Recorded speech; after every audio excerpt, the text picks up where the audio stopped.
At this point, we thought that nothing would be more important. By the way, let's all check our cell phones.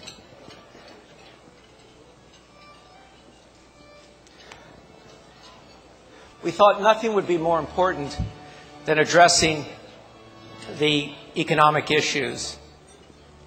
And as we discussed it, and as a team thought about it, and Lou Carranza had suggested to have this kind of panel with these very distinguished and thoughtful speakers.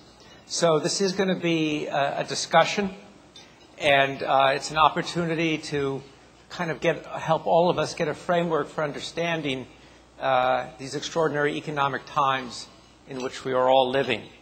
So first, this is Nouriel Roubini next to me. He's chairman of RGE Monitor, which provides analysis and contents and strategic guidances for businesses around the world. He's internationally known as an expert in the field of international macroeconomics, professor of economics at New York University Stern School of Business. He served as a senior advisor to the White House Council of Economic Advisory in the U.S. Treasury Department, working with some of the people who are in the key positions right now. He wrote a book called Bailouts versus Bail-ins, responding to financial crisis in emerging markets, which I think kind of set a stage for, in a way, where he is today. I remember we were at a conference 2 or 3 years ago, and the word on Nouriel was that he was a bear. And he was always pessimistic, but I think the judgment on him today is that he was very insightful in terms of seeing what was ahead. Secondly is Ken Rogoff, who's very well known to many people here, a great friend of CERA, the Cabot Professor of Public Policy and Professor of Economics at Harvard University. From 2001 to 2003, he served as Chief Economist and Director of Research at the International Monetary Fund. His book, his treatise, Foundations of International Macroeconomics, is a standard textbook on the subject. His monthly syndicated column on economic issues is published in 13 languages. He's on the economic advisory panel both of the Federal Reserve Bank of New York and the Central Bank of Sweden.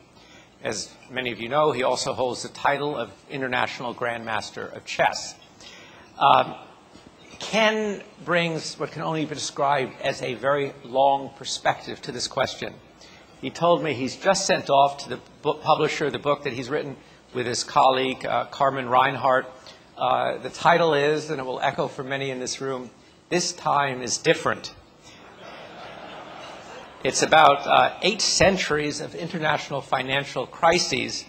And for those, which Edward is it? Edward III. So for those who wondered what the first financial crisis he deals with, it's a very well-known crisis when Edward III of England invaded France in 1340, leading on defaults on loans to the Italians, and lo and behold, a run on the bank.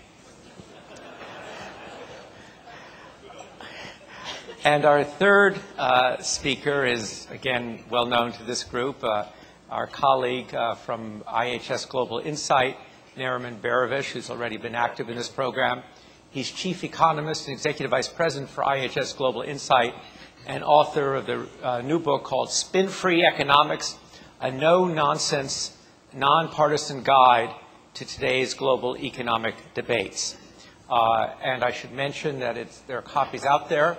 And they're available, and not only that, but they're available with Nariman's signature, and he's happy to do that afterwards. Nariman is very well known and very quoted on the economy, and with the resources of Global Insight that he directs, has his feel into many sectors, individual sectors of the economy. Prior to IHS Global Insight, he was chief international economist for Standard & Poor's, and he was host of the PBS television series Inside the Global Economy. So, to start, gentlemen,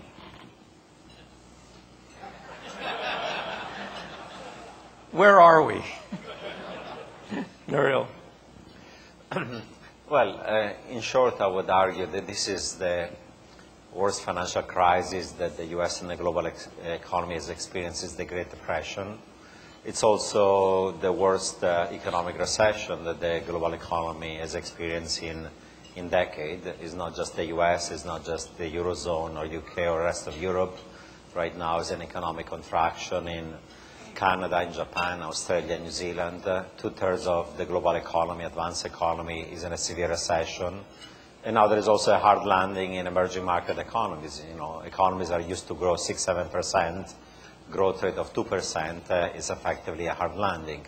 So it's this vicious circle between a real economy contracting and now rising expected losses in the financial system. You know, work that I've done with my co-author RGE Monitor suggests that the expected losses for assets originated by U.S. institutions are going to peak at 3.6 trillion, half of them borne by U.S. banks and broker-dealers.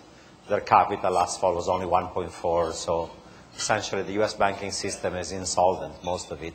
So the one of the UK and so many banks in continental Europe. That's why the current approach is not working.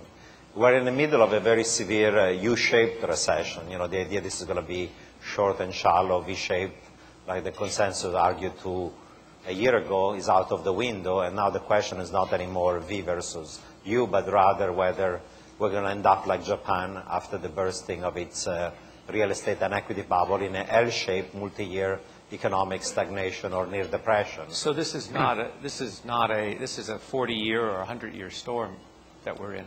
Yeah, definitely. In terms of severity of this crisis, you have to go back to, in terms of financial crisis, the Great Depression. I don't think that in terms of economic contraction, we're going to end up like the Great Depression. I think there is a rising risk of a multi-year economic stagnation like the one that Japan faced. It's going to very much depend on the policy response, how we fix the banks, how we deal with the debt problems, which kind of monetary and fiscal policy.